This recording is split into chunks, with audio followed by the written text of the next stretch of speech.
23 अगस्त, और हमारे पास है आफ्टरनून वाला पेपर, ठीक है। The first one is a patient had road traffic accident and fracture of ilium and sacrum. Which structure is likely to get damage in the pelvis? तो it is rectum, ठीक है। Sacrum के बिल्कुल आगे ही हमारे पास rectum लाई करता है। तो जब भी इलियम और सैक्रम का डैमेज होगा, ठीक है, ट्रॉमा होगा, तो रेक्टम जो है वो सीवियर हो जाएगा, यानी रेक्टम जो है वो डैमेज हो जाएगा। The next is glucose absorption across the membrane is facilitated diffusion. हमेशा याद रखो ये जो हमारे पास ग्लूकोज है, ठीक है, सेल मेम्ब्रेन के जो इसकी ट्रांसपोर्ट होती है through the cell membrane, it is through facilitated diffusion. Clear? To treat the acetaminophen poisoning, what antidote is given? तो it is an acetylcysteine, ठीक है। जब भी पैरासीटामोल की टॉक्सिसिटी होगी तो हम एन एसिटाइलसिस्टीन को एज एन एंटीडोट यूज़ करेंगे। Clear? Chronic diarrhoea not responding to antibiotic crescent shaped organisms, तो व्हाट इज़ दिस? तो ये हमारे पास क्या है? जायार्डिया लैम्बलिएसिस। तो जब भी जायार्डिया लैम्बलिएसिस की इन्फेस्टेशन होगी तो उसमें हमें क्रीसेंट शेप जो है वो ऑर्गेनिजम्स अप्रिशिएट करने को मिलेंगे। Clear? Mechanism of cancer formation is initiator followed by promoter causing cancer, ठीक है। हमेशा याद रखो कि मैकेनिज्म कैंसर का क्या है कि सबसे पहले इनिशिएटर होता है which is followed by promoter and the promoter ultimately causes cancer. Clear?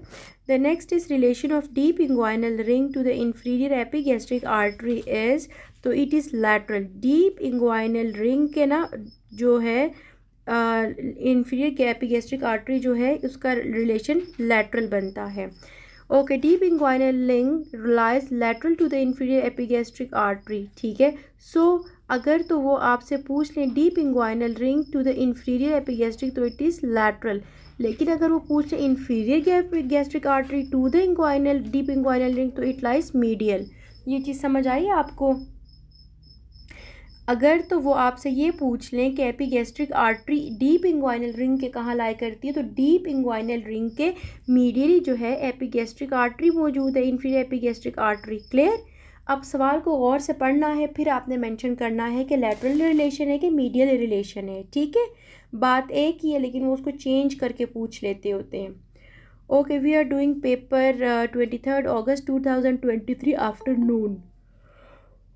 Okay, the next one is which one of the following neuron grows from the stem cells continuously? तो it is hippocampus, ठीक है। Hippocampus जो है वो हमारे पास जो है वो ग्रो करता है from the stem cells continuously. Clear?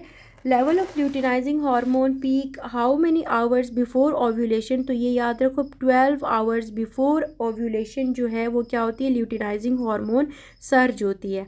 A patient undergoing laparotomy during dissection of ovarian fossa attach to the lateral pelvic wall, what artery is at risk of damage? तो इंटरनल इलियक आर्टरी। हमेशा याद रखो कि हमारे पास ovarian fossa पे जिस artery को damage करने का, कट करने का जो चांस होता है, रिस्क होता है, वो कौन सी आर्टरी? इंटरनल इलियक आर्टरी है। क्लियर?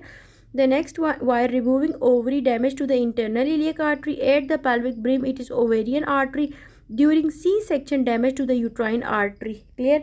अब आपने इसको गौर से देखना है कि ड्यूरिंग ओवरी रिमूवल कौन सी आर्टरी है? इंटरनल इलियक आर्टरी है। क्लियर? जबकि जो आर्टरी पेल्विक ब्रिम पे सीवियर होती है, डैमेज होती है, वो भी ओवेरियन आर्टरी है। क्लियर? और अगला है during C section is damage to the uterine artery, ठीक है। सी सेक्शन के दौरान जो है यूट्राइन आर्टरी को जाके डैमेज होता है। TSSY gene carried by 10 to 15% of by which bacteria? तो इट इज स्टेफ ऑरियस, ठीक है। स्टेफ ऑरियस जो है वो क्या TSSY जो है वो जीन 10 to 15% कैरी करता है। Clear? Okay, the next one is cervical carcinoma is cause by human papilloma virus 16, ठीक है। The next is which of the following produces, अच्छा इसका कप ऊ आई जो है वो निमोनिक बनाया था। ये जो हमारे पास आर्टरीज हैं, ठीक है डॉक्टर, ये काफ़ी पुरानी बात हो गई है लेकिन बहुत अच्छा पॉइंट सर ने आपने बताया। ये कौन सी है? सी यू कप, एक सेकेंड, कप है, ऊ आई है, ऊ आई है। तो ये आर्टरीज याद करने का ये सर एक किसी स्टूडेंट ने मुझे निमोनिक बता दिया, आप भी याद कर सकते हैं।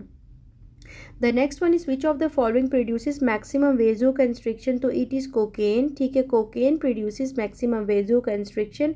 Macrophages cause which of the following, तो ये हमारे पास है सी, फैगोसाइटोसिस। अच्छा, ये जो निमोनिक है इस ये रिटर्न फॉर्म में मौजूद है, आप मुझे असाइनमेंट वाले ग्रुप में याद करवाइएगा या मुझे आप पर्सनल टेक्स्ट कर दें, मैं ग्रुप पे सेंड कर दूँगी, ठीक है। Okay, the next one is hormone inhibiting follicle stimulating hormone, तो it is released by testes, ठीक है, hormone inhibiting follicle stimulating hormone released by testes. 10 years old child present with lump on forehead, mass excised from the forehead, microscopic shows anastomosis of vessels, single layer of endothelium, ठीक है, anastomosis of vessels है, single layer of endothelium मौजूद है, तो ये it is most likely to be haemangioma. Clear, ये हमारे पास क्या हेमेंजियोमा है, ठीक है। वेसल्स की एनास्टोमोसिस जब भी पढ़ोगे तो आप इसको मेंशन करोगे कि ये हेमेंजियोमा है। Clear. The next one is a tall young girl, ठीक है, she is a child with history of secretion from the breast, ठीक है, और microscopy anterior pituitary hormone and prolactin level is increased, what cells are abundant, तो it is increased eosinophilic cells. Clear. अब young age में अगर breast secretions हैं तो इसका मतलब है हमारे पास पिट्यूटरी एंटीरियर पिट्यूटरी से ग्रोथ हार्मोन और प्रोलैक्टिन का लेवल इंक्रीज्ड है, तो इससे पता ये है कि इंक्रीज्ड इओसिनोफिलिक सेल्स जो है वो अबंडेंट हैं। Clear. The next one is pulmonary disease. Okay, pulmonary disease, patient with cough and 0.5 centimeter perihilar nodule, and on microscopy eosinophils both the inside and the periphery. What is the most likely cause? So it is non-invasive aspergillosis. Clear, non-invasive aspergillosis है। Clear। अच्छा, अगला है कि biostatistics deals with analysis and interpretation of data. Clear. ये जो हमारे पास biostatics है इसमें हम क्या पढ़ते हैं कि interpretation and analysis of data. A patient with epicanthal folds, mental retardation, protruded abdomen, what is the diagnosis of this chromosomal abnormality, तो ये हमारे पास 21st क्रोमोजोम की ट्राइसोमी है which is called Down syndrome. Clear, excellent doctor Junaira. SLE affects mainly on the joints, ठीक है, ये systemic lupus एरिथेमेटोसिस जो है वो जाके जॉइंट्स इफेक्ट करता है। A patient with osteoporosis and osteoclastic activity hormone involve in this with be parathyroid hormone, ठीक है, ऑस्टियोक्लास्टिक एक्टिविटी के अंदर ऑस्टियोपोरोसिस के अंदर पैराथायरॉयड हार्मोन जो है उसकी एक्टिविटी ज़्यादा है। In chronic renal failure haemostasis is maintain by parathyroid hormones, ठीक है, क्योंकि पैराथायरॉयड हार्मोन्स क्या हो जाते हैं, ये ज़्यादा फंक्शन करने लग जाते हैं इन क्रॉनिक रीनल फेलियर के। पैराथायरॉयड हार्मोन्स जो है वो और आप ये कहते हैं कि वो ज़्यादा काम कर रहे होते हैं। Okay, the next is hereditary spherocytosis, defect is in which protein, तो इट इज स्पेक्टेरिन, ठीक है, स्पेक्टेरिन जो है वो डिफेक्टिव होता है हेरिडिटरी स्पीरोसाइटोसिस में। Clear. Definition of desmoplasia is non invasive non neoplastic proliferation of fibrous connective tissue, समझ आई, non neoplastic proliferation of fibrous connective tissue. Estrogen and progesterone produced in the last 7 months is by placenta। Clear. और जबकि ये हमारे पास corpus luteum में early pregnancy में release होता है। Clear. The next is lactation during pregnancy is inhibited by oestrogen. अब आपने क्या करना है कि इसका आंसर हमेशा ईस्ट्रोजन, और वो कैसे, ईस्ट्रोजन प्लस प्रोजेस्टेरोन अगर ऑप्शन में मौजूद होगा तो you will always prefer both, अगर नहीं है तो oestrogen followed by progesterone. Clear. Pregnancy के दौरान लैक्टेशन तो नहीं हो रही होती ना, तो कौन सा हार्मोन उसको इनहिबिट कर रहा होता है, ईस्ट्रोजन और प्रोजेस्टेरोन दोनों इनहिबिट कर रहे होते हैं। Clear. Most useful technique use in screening of breast cancer, तो स्क्रीनिंग ऑफ ब्रेस्ट कैंसर में हम क्या करते हैं, मैमोग्राफी करके देख लेते हैं, ठीक है।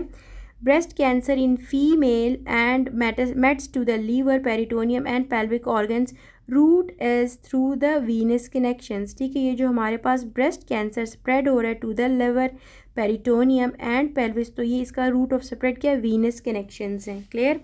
विच structure is derive from neuro ectoderm, तो इट इज़ सिलियरी एपिथेलियम। इसको लिख लो आज के हाई यील्ड पॉइंट्स का पहला पॉइंट है हमारे पास कि न्यूरो एक्टोडर्म, आगे एरो और फिर सिलियरी एपिथेलियम। ठीक है, अब देखिएगा हमारे पास कुछ इंपॉर्टेंट पॉइंट्स है कि न्यूरो एक्टोडर्म की डेरिवेटिव्स का हमें पता होना चाहिए। ठीक है, न्यूरो एक्टोडर्म में क्या होता है कि हमारे पास एक तो ऑप्टिक कप है, ठीक है, और दूसरा हमारे पास क्या है, ऑप्टिक स्टैल्क है। क्लियर। अब ऑप्टिक कप से कौन कौन से स्ट्रक्चर्स डिराइव हो रहे हैं, retina, dilator pupillae muscle, sphincter pupillae muscle और epithelium of the iris and ciliary body. Clear. जबकि ऑप्टिक स्टार्क से कौन सा, सिर्फ और सिर्फ ऑप्टिक नर्व जो है वो बनता है।